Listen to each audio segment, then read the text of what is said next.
رمضان کا مہینہ تھا، رمضان کا مہینہ تھا۔ کنارے میں ایک بزرگ بیٹھ کر کچھ کھا رہے تھے، کچھ پی رہے تھے۔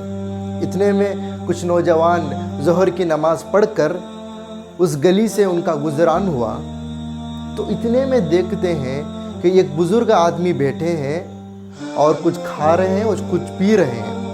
اتنے میں نوجوانوں کے دل میں فکر پیدا ہوئی کہ رمضان کا مہینہ ہے، سال میں ایک مرتبہ آتا ہے، بزرگ روزہ نہیں ہے اور کچھ کھا رہے ہیں۔ دل میں بات آئی ان کے تو گئے بزرگ کے پاس اور بیٹھے اور پوچھا، چچا جان آپ روزہ نہیں ہیں؟ چچا جان آپ روزہ نہیں ہیں؟ تو بزرگ نے فرمایا، بیٹا میں روزہ ہوں، بیٹا میں روزہ ہوں، لیکن صرف کھاتا ہوں اور پیتا ہوں، لیکن میں روزہ ہوں۔ اتنے میں سارے نوجوان ہنس پڑے، ارے چچا یہ کون سی بات ہو گئی؟ روزہ تو بھوکا رہنے کا نام ہے، روزہ تو بغیر پیاسا رہنے کا نام ہے، روزہ تو اپنے پیٹ کو بھوکے حالت میں پالنے کا نام ہے، آپ ایسی کیسی بات کر رہے ہیں؟ آپ کا روزہ کہاں سے؟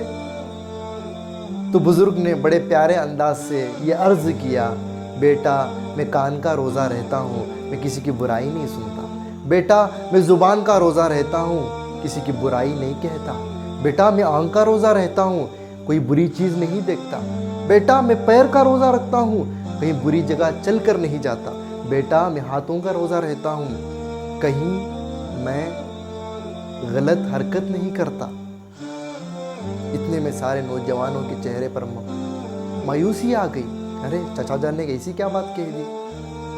اتنے میں چچا نے کہا، بیٹا میں سب روزہ رہتا ہوں، میں روزہ ہی رہتا ہوں، بس میری کچھ بیماری کے تقاضے پر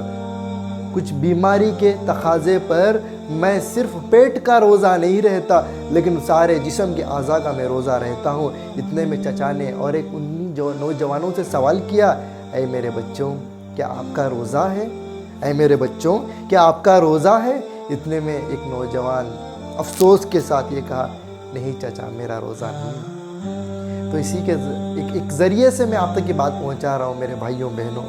بولنے کا مقصد یہ ہے، یہ میرے لیے اور ہم سب کے لیے ایک نصیحت ہے کہ ہم بے شک روزہ تو رہتے ہیں، اپنے آپ کو بھوکا تو پالتے ہیں، لیکن وہی حرکت، وہی آنکھوں کا گناہ، وہی ہاتھوں کا گناہ، وہی کانوں کا گناہ، وہی جسم کا گناہ، تو ہمیں ان سب چیزوں سے بچنا ہے۔ اللہ تعالیٰ سے دعا کریں کہ اللہ تعالیٰ ہمیں سارے جسم کا روزہ رکھنے کی توفیق عطا فرمائے، اور اس ماہ رمضان کی برکت میں اللہ کے سے خوب دعائیں مانگیں، اور اس ملک ہندوستان کے لیے خوب دعائیں کریں، اور یہ دہشت والی بیماری کا اللہ جلد سے جلد خاتمہ کرے۔